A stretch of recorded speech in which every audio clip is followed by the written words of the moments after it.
Today we're talking about what electrical upgrades give you the best bang for your buck and how LED light bulbs can save you money.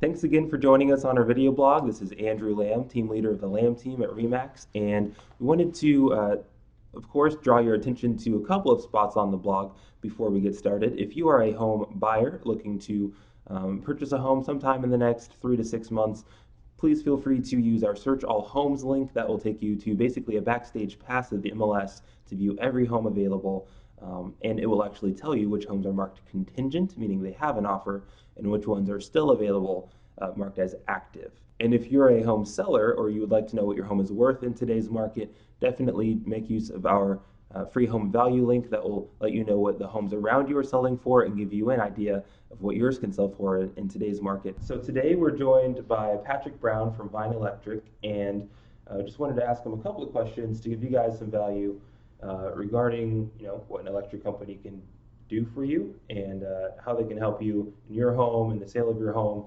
or even help with upgrades to increase the value of your home while you're there and when you're going to sell. So Patrick, here's a great question we get a lot in regards to remodels and upgrades.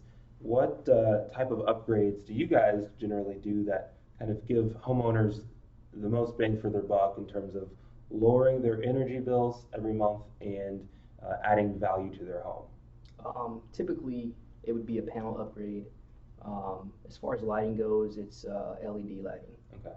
How long does an LED light last versus your general? There's fluorescents. There's so many now. There's incandescents. Yeah. It depends on the LED light bulb itself, but they're saying typically around 25, 30 years. Wow. Okay. Yeah. That makes sense. So not only lowering your energy bills, but you also don't need to replace them as often. Correct. Which is nice. And then what kind of electrical jobs do you do? We do panel upgrades. We do home rewires. Okay. Recessed lighting, fan installations, pretty much everything. Okay. Hot tubs, spas, you name it. Nice. Okay.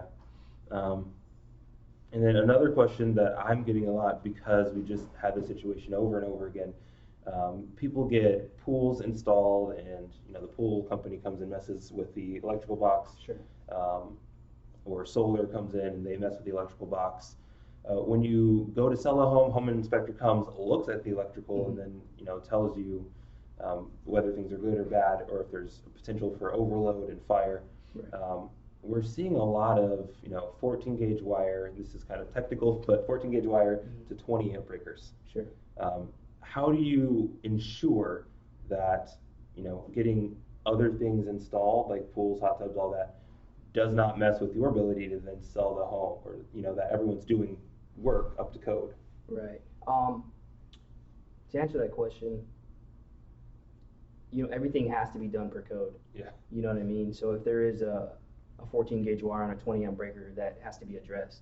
And a lot of times we'll make the customer or the client aware of that, and it just needs to be taken care of the right way. Okay. It may not necessarily pan out downstream depending on what they have that thing hooked up to, but it's just best to have the electrical done the correct way. Okay. That way that it prevents fires. Yeah. So. Do you guys ever come out and inspect a home prior to a sale? Or I'm sure people generally get a home inspection and then call you guys at the recommendation of the home inspector, but is there a fee for you guys to come out and just take a look? It's free for an estimate. Okay. However, we have done and we do we've recently done home inspections. Okay. But we have a fee that we charge per. It depends on how many rooms are in the house. Okay. And it's pretty thorough. It just kind of depends on what they want. So, okay. But it's free for you can call over the phone and pretty much explain what you have, and we have prices for that. So we're hearing a lot about LED lighting now and how more efficient it is, how much better it is on your bank account. Sure. So what are the benefits of trading out your incandescents for LED bulbs? Two of the cool things that I can think about is dimmable without sputtering, or they'll have a tendency to flicker. Okay. They've gotten a lot better with that. The other thing I can think of that comes to mind is they generate little to no heat. Okay. So if you have a ton of can lights in the kitchen or in the living room, you're going to lose a lot of that heat that typically the incandescents or the fluorescents put out. Right. So if you're in the kitchen cooking up a meal, you're in there for a couple hours. Obviously, the stove's making it hot, but the lighting above you is also making it hot. That's what kind of adds to that, feeling like you're in a hot kitchen feeling. Exactly. Okay. And that's another way to save power as far as the AC and all those other good things. Right. Okay. Well, thanks for joining us. I appreciate it. Thank you, Tom.